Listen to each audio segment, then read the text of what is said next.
A few years ago, before I went off to college, my parents bought a new house, massive, old, and completely isolated in the woods.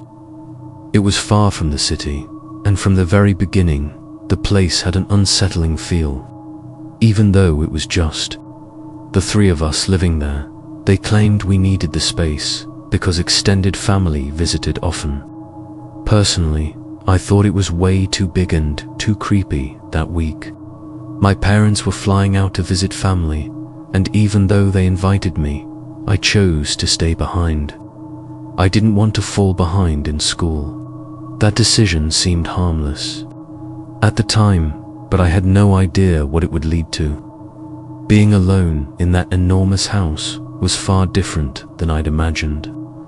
The hallways were long and empty, the rooms dark and quiet, and the place just felt haunted by time. It was over a century old, and it creaked in strange ways. You'd hear one sound in the basement and another upstairs seconds later, like the house was alive. The first couple of days went smoothly. I went to school, hung out with some friends, and came home feeling relatively normal. But that sense of unease never really left me. The house always felt like it was watching me. On the third evening, I got home around 7 p.m. The sky was already dimming. I threw my bag by the door and started heading upstairs to my room. That's when I noticed one of the spare bedroom doors was open. It caught me off guard. I didn't remember leaving it open, and since my room was at the end of the hallway, I passed that door multiple times a day. It would have stood out. I peeked inside. Just an empty room with a bed and a dresser. Nothing seemed out of place. Still, I couldn't shake that feeling crawling up my back. I closed the door and tried not to overthink it. Maybe I had just missed it earlier. Asterisk, before I went to bed. I walked through parts of the house, not a full sweep, but enough to make sure everything was in order. It was quiet. Still, I told myself I was being dramatic and went back to my room, locking the door out of habit. I turned on the TV, hoping some background noise would make the silence less unbearable. About 45 minutes later, I got hungry and went down to the kitchen. The hallways were dim, and I realized again how almost none of the house was ever fully lit. The shadows in every room felt like they could hide. Someone standing completely still.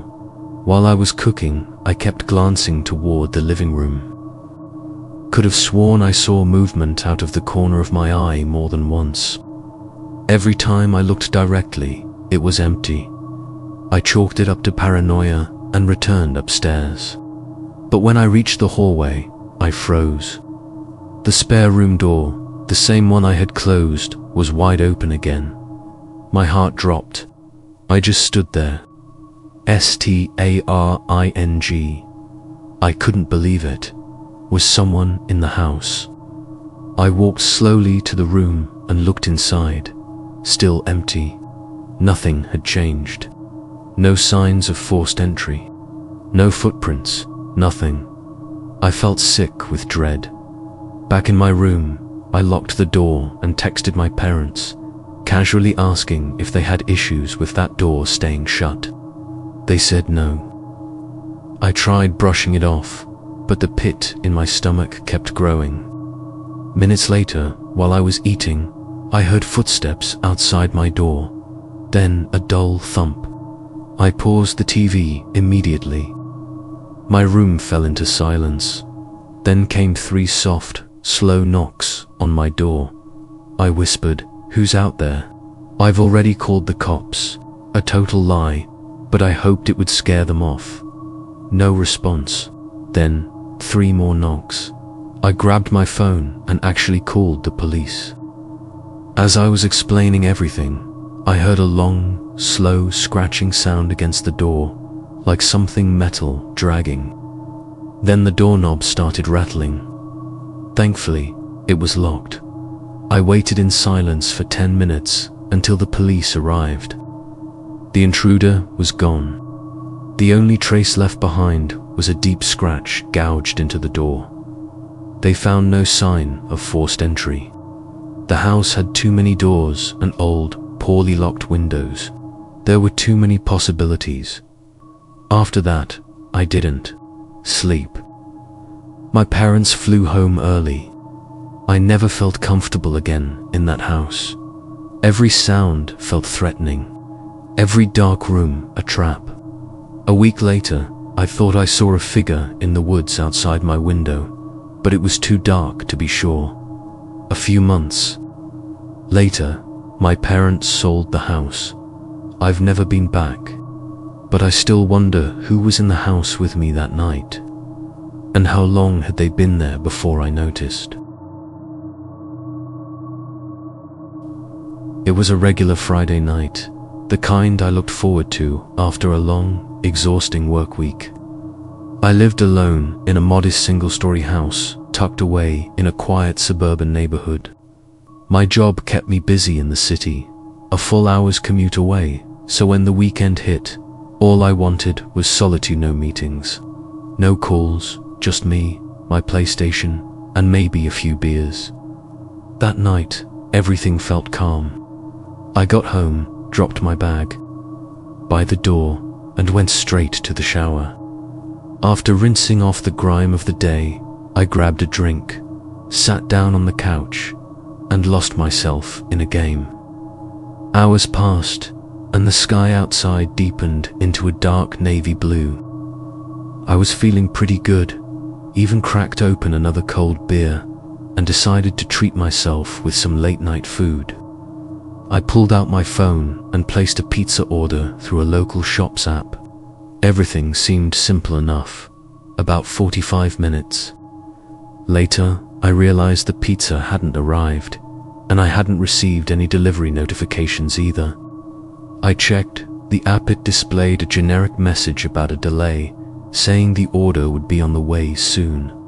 No big deal. I leaned back, clicked on a YouTube video, and let the background noise lull me into a light nap.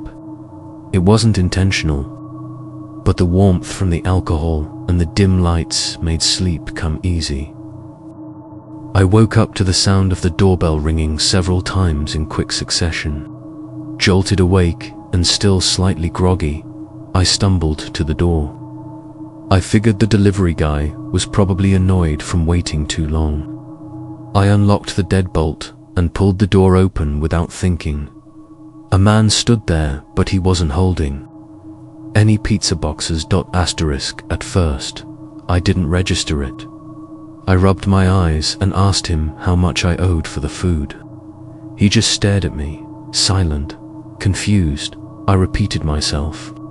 That's when I started to notice he had no delivery uniform, no logo on his hoodie, no insulated pizza bag, just a grey hoodie pulled over his head, his hands stuffed into his pockets, and a blank expression on his face.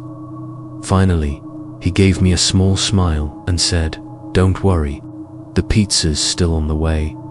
Then silence again. I blinked at him, still trying to shake the sleep from my head. I mumbled, "Okay," and awkwardly closed the door. But something wasn't right. The more I thought about it, the more it unsettled me. Why would someone come to the door if the food wasn't ready? And why would he pretend to be the delivery guy if he had nothing with him? The answer clicked in my mind like a switch. He wasn't a delivery driver. He just played along after I assumed he was. I sat back down, trying to reason with myself. Maybe I imagined it. Maybe I was still half asleep. But as I reached for my phone to check the app again, I realized it was 4 a.m. The pizza place had closed hours ago, and the app said the order had been cancelled. I suddenly remembered I hadn't locked the door after that guy left. I jumped up and rushed to the front door. To my horror, it was already closed but unlocked. I must have closed it in my half-awake state and forgot the lock. I slowly opened it and looked around. Nothing. The street outside was quiet, bathed in dim streetlight. But something didn't sit right. I closed the door again, and that's when it hit me. That sound that woke me up earlier wasn't the doorbell. It was the click of the door closing. He had come back. He had opened the door. He had walked inside. My skin went cold with that realization. I crept back into the living room to grab my phone from the couch. That's when I heard movement. A faint shuffle from one of the other rooms. I froze. Without thinking, I grabbed my phone, darted to the door, and ran out into the street. At the corner of the block, I finally stopped and called 911. The police arrived quickly, but it was too late. The man was gone. No forced entry, no evidence. Just my shaken nerves and a house that no longer felt like home. The cops told me I was lucky if I hadn't realized what was happening. If I'd fallen back asleep and he was still inside, things could have ended very differently. They never found him. In the summer of 2019, I made a major move to a small town after landing a new job opportunity. It wasn't glamorous, and it certainly wasn't my dream position, but it paid better than my last, and I needed the change. Since I didn't have much money saved up at the time, I found the cheapest possible apartment, a rundown one-bedroom unit on the second floor of a quiet, old complex with only 4 total apartments. It was tucked behind a gas station and convenience store, clearly neglected by its owner and located in a part of town no one would call safe. Still, it was all I could afford. For the first few months, I was the only tenant. The other 3 units sat vacant. The building felt abandoned, at times no footsteps overhead, no distant TV sounds, not even passing conversations through the walls. Just silence, and that silence became oppressive.